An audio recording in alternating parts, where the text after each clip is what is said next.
मैं PK sir, social science expert. जैसा कि आपको पता है, लास्ट वीडियो में मैंने पॉलिटिकल साइंस लोकतंत्र के बारे में आपको कुछ टॉपिक या उससे रिलेटेड चैप्टर समझाया था, जिसमें बताया था कि कानून का राज और अधिकारों का आदर, it means rules of law and respect for rights. ठीक है, अपन ने पढ़ा था जिम्बाब्वे की हिस्टोरी, और जिम्बाब्वे में देखा था कि किस प्रकार से पब्लिक या जनता के साथ में नाम तो इलेक्शन है, लेकिन उनके अधिकारों, उनके राइट्स को लेके धोखा होता है या उनके साथ में फ्रॉड होता है। ठीक है ना। अब आगे अपन देखते हैं कि डेमोक्रेसी के बारे में या जो लोकतंत्र के बारे में अपन पढ़ते हैं, समझते हैं, उसके अंदर देखते हैं कि जिम्बाब्वे का जो अपने एग्जाम्पल देखा, इसमें बताया गया है कि इलेक्शन तो हो रहे हैं और कोई भी रिप्रेजेंटेटिव है, लीडर है, वो जो विनर भी हो रहा है, लेकिन क्या डेमोक्रेसी के लिए सब कुछ जीतना पॉसिबल है, या लोकतंत्र के लिए ये संभव है कि इसमें और भी कुछ होना चाहिए। तो आगे अपन देखते हैं कि अपन जिस प्रकार से ये रॉबर्ट मुगाबे जिस प्रकार से चुनाव जीत रहे थे और वे अपने आप को वो विनर घोषित कर रहे थे, हम उसको एक्चुअल लोकतंत्र या डेमोक्रेसी नहीं कह सकते। ठीक है, आगे देखो इसमें क्या बताया गया है कि पॉपुलर अगर कोई लीडर है, मतलब कहने का मतलब फेमस या लोकप्रिय अगर कोई लीडर है, तो वह तानाशाह हो सकता है, मतलब कि डिक्टेटरशिप ऐसे करके वह एक तानाशाह का रोल भी प्ले कर सकता है।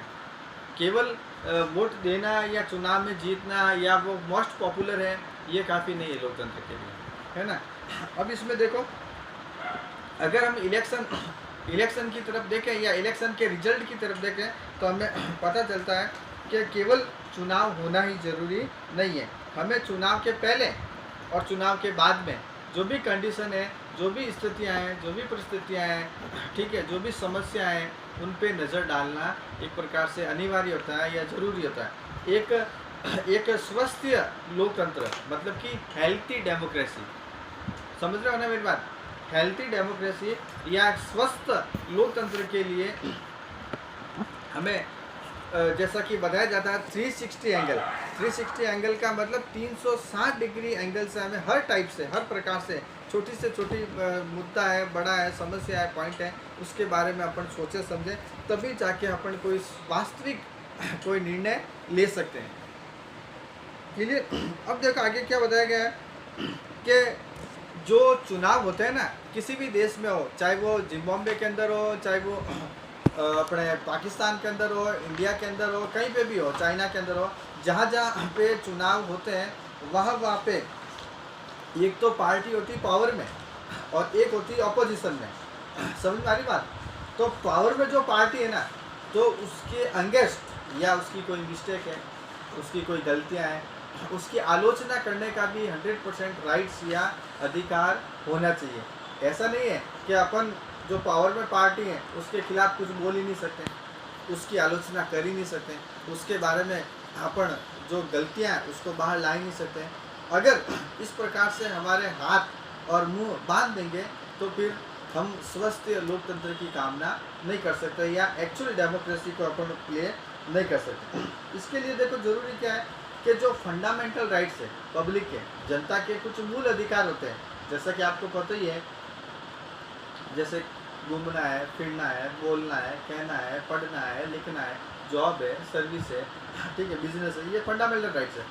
तो जहाँ डेमोक्रेसी होगी वहाँ पे पब्लिक के फंडामेंटल राइट्स यानी कि आपके मूल अधिकारों की रक्षा या सुरक्षा करना सरकार का प्रथम या फर्स्ट एक ड्यूटी बनती है। क्लियर। अब आगे देखते हैं, कोई भी एनीवे कोई एसोसिएशन बनाए, कोई यूनियन बनाए, ठीक है, कोई अपनी एडवाइस दें, कोई राय दें, कोई सलाह दें, तो डेमोक्रेसी में ये सब फैक्ट कंपलसरी है, नेसेसरी है। भाई कोई भी, जैसे कि पीएम ने, प्रधानमंत्री नरेंद्र मोदी जो पीएम है, उन्होंने कई बार आपने मीडिया में अगर देखा होगा कि वे यूथ से, स्टूडेंट से, साइंटिस्ट से, बिजनेसमैन से, सिविलियन से वे राय लेते हैं, मतलब उनका क्लू लेते हैं, उनके थॉट्स लेते हैं और वे फिर उनके जानते हैं कि पब्लिक का क्या व्यू है, पब्लिक क्या सोचती है, वे खुद सीरियस लेते हैं और उनको गौर करते हैं। तो यहाँ पे मैं बता रहा हूँ कि एक्चुअल डेमोक्रेसी के अंदर आपको पब्लिक की जो भी फीलिंग है, जो भी पब्लिक की नीड्स है, जो भी पब्लिक की सोच है, उनका हमें आदर करना चाहिए, हमें उनका सम्मान करना चाहिए। अब देखो कई बार क्या होता है कि जनता अनसेटिस्फाई होती है, जनता संतुष्ट नहीं होती है, तो आपका मतलब लोकतंत्र के अंदर जो भी पावर में है उसका प्रथम दायित्व यही बनता है कि जनता को संतुष्ट करें, ठीक है ना, चाहे प्रत्यक्ष रूप से चाहे अप्रत्यक्ष रूप से, ठीक है। और देखो मैंने पहले ही बताया, मैं अभी बताता हूँ कि जो मल्टीपल ऑप्शंस होने चाहिए आपके पास, जैसे एमसीक्यू क्वेश्चन आते हैं, आपके ऑब्जेक्टिव क्वेश्चन आते हैं मार्क्स पेपर्स के अंदर, हाफ ईयरली एनुअल एग्जाम के अंदर, तो इसी प्रकार से आपके इलेक्शन के अंदर है जो मल्टीपल पार्टी चूज करने के ऑप्शंस होने चाहिए कि आप किसको वोट करें किसको नहीं करें, ठीक है ना। और एक इम्पोर्टेंट लाइन है कि जो लॉ है, जो एक्ट है, वो इक्वल है। कहने का मतलब है कि कानून के सामने सभी एक और सबके लिए कानून एक, ठीक है ना। एक चीज़ और आती है, जो हेल्थी डेमोक्रेसी है या स्वस्थ लोकतंत्र है, उसके अंदर आती है जुडिशरी, यानी कि न्यायपालिका। और न्यायपालिका अगर वहाँ पे स्वतंत्र है, मतलब कि फ्रीडम है, इंडिपेंडेंट है, तो अपन वहाँ पे स्ट्रांगली डेमोक्रेसी या लोकतंत्र की कल्पना कर सकते हैं। क्लियर ना। और इसी जुडिशरी से रिलेटेड है कि हमें जुडिशरी या न्यायपालिका के द्वारा जो भी आदेश दिया गया है, जो भी निर्णय दिया गया है, जो भी फैसला सुनाया गया है, ठीक है, जो भी डिसीजन दिया गया है, हमें उसकी रेस्पेक्ट करनी चाहिए। अदरवाइज हम अगर उसकी रेस्पेक्ट नहीं करते हैं या गवर्नमेंट सीरियसली लेती है, पब्लिक की तरफ ध्यान नहीं देती है, तो फिर अपन हेल्थी डेमोक्रेसी या स्वस्थ लोकतंत्र की कामना नहीं कर सकते। अब अपन आगे बढ़ते हैं, ठीक है, कि कुछ अपन आगे देखते हैं कि चुनाव के दौरान या इलेक्शन के दौरान कुछ टर्म्स कंडीशन होती है, यानी कि कुछ रूल्स होते हैं, कुछ नियम होते हैं, कुछ शर्तें होती हैं। कोई भी कैंडिडेट किसी भी पार्टी का, वह अपनी मनमर्जी है, दादागिरी है, एक प्रकार से वो उसको कहते हैं कि ज़बरदस्ती किसी के साथ में कोई नहीं कर सकता, ठीक है ना। और इलेक्शन के दौरान, वोटिंग के दौरान किसी को धमकाएं, किसी को लालच दें, किसी को ऑफर दें, किसी को प्रेशराइज करें, ठीक है, ये भी एक प्रकार से गैर लोकतांत्रिक है, यानी कि अलोकतांत्रिक है, ठीक है ना। अब इसमें अपन आगे देखते हैं कि सबसे इम्पोर्टेंट बात, जैसे सबसे इम्पोर्टेंट बात आती है कि डेमोक्रेसी के अंदर मस्ट क्या है। आप सभी समझें और थोड़ा गौर करें, सीरियसली समझें कि डेमोक्रेसी के अंदर मस्ट क्या है। डेमोक्रेसी के अंदर मस्ट ये है कि देखो, जो आपको लाइक करते हैं वो तो आपको वोट करेंगे, अदरवाइज जो आपको लाइक नहीं करते हैं वो आपको वोट नहीं करेंगे। लेकिन अब इलेक्शन हो गया, रिजल्ट आ गया, पावर में जैसे पार्टी है, जैसे मान लो अभी राजस्थान के अंदर देखते हैं तो कांग्रेस की पार्टी है जो पावर में है, और जिनका जो मुख्य कह सकते हैं, जो राजनीतिक दृष्टिकोण से तो मुख्यमंत्री है, उनका नाम है अशोक गहलोत। अब गहलोत पार्टी या गहलोत के फेवर में या कांग्रेस पार्टी के फेवर में जनता ने वोट किया, वो जीत गई और पावर में आ गई। लेकिन कुछ लोग ऐसे हैं कि कांग्रेस पार्टी के पक्ष में वोटिंग नहीं करी, तो इसका मतलब ये नहीं है कि जो मुख्यमंत्री के पद पर रहने वाला व्यक्ति, जिन्होंने वोट नहीं किया है, उनके साथ में भेदभाव। जिन्होंने वोट नहीं किया है, जिन्होंने उसको लाइक नहीं किया, तो उसका मतलब बदले की भावना से के सोजत से या पाली से वोटिंग हमारे फेवर में नहीं हुई है, हम इनकी जनता की तरफ ध्यान नहीं देंगे। ये गलत है। लोकतंत्र के अंदर क्या होता है कि चाहे जनता ने आपको वोट किया है, चाहे जनता ने वोट नहीं किया है, आपको सबका इक्वल समान रूप से ख्याल रखना पड़ेगा, ध्यान रखना पड़ेगा, उनके अधिकारों की रक्षा और सुरक्षा करनी पड़ेगी। इंग्लिश में जैसे बोलते हैं, एक तो होती है मेजॉरिटी और एक होती है माइनॉरिटी।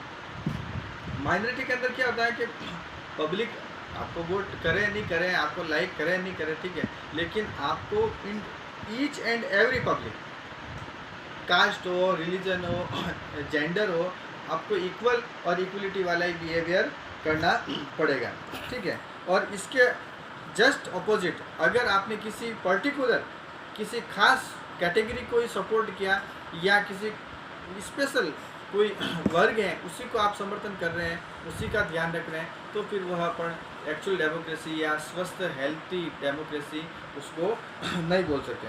अब इसमें आगे क्या बताया गया है कि डेमोक्रेसी के अंदर जनता के अधिकारों की गारंटी तो है ही है, जनता के जो भी अधिकार है उसकी गारंटी और सुरक्षा तो है ही है, इसके साथ ही साथ में जनता की कुछ फ्रीडम भी है, स्वतंत्रताएं भी है। तो उस स्वतंत्रता और फ्रीडम का भी ध्यान रखना एक जिम्मेदार जिसको बोलते हैं सरकार, उसकी यह ड्यूटी बनती है, उसका यह दायित्व बनता है कि जनता के अधिकारों के साथ में उनकी स्वतंत्रताओं की भी रक्षा करें या उनका ध्यान रखें, ठीक है। अपन इसके बारे में और वीडियो में पढ़ेंगे, नेक्स्ट लेसन में भी पढ़ेंगे। तो फाइनली हम डेमोक्रेसी की जो फैक्टर है या उसकी विशेषता है उसके अकॉर्डिंग अपन कह सकते हैं कि एक डेमोक्रेटिक गवर्नमेंट यानी कि एक लोकतांत्रिक सरकार क्या होगी, अकॉर्डिंग टू कॉन्स्टिट्यूशंस, यानी कि संविधान के अनुसार, कानून के अनुसार, नियम के अनुसार, लॉ के अनुसार, ठीक है। लॉ एंड ऑर्डर जो कुछ भी स्टेप लेगी, डिसीजन लेगी, कार्य करेगी, ठीक है, वह करेगी कानून और नियमों के अनुसार, जिसको बोलते हैं संविधान के अनुसार, ठीक है। और उसमें कानूनों की रक्षा और सुरक्षा भी है, उसके साथ ही नागरिकों के अधिकारों की सुरक्षा की गारंटी प्रदान की जाती है। और जहाँ पे जनता के, पब्लिक के, नागरिकों के अधिकारों की स्वतंत्रता की गारंटी प्रदान की जाती है, वहीं पे अपन स्वस्थ लोकतंत्र या हेल्थी डेमोक्रेसी अपन कह सकते हैं। तो मैं सभी स्टूडेंट से यह रिक्वेस्ट करूँगा कि आप इसको लाइक करें एंड सब्सक्राइब करें, ठीक है, और बेल आइकन पर क्लिक करें।